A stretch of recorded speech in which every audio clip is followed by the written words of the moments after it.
Lena found a glowing paintbrush, drawing a butterfly that fluttered right off the page. She drew a playful puppy, which wagged its tail and barked happily, jumping off the paper. Lena created a magnificent castle, tall and grand, standing magically in her backyard. But soon the paintbrush stopped glowing. The magic was fading, making Lena worried.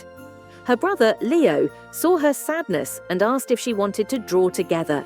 Together they drew a big, colourful slide and saw the brush flicker with light again.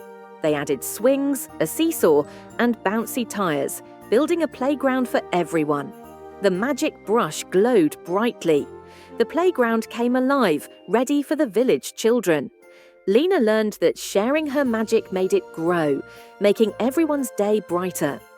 What will Lena and Leo create next with their incredible shared magic?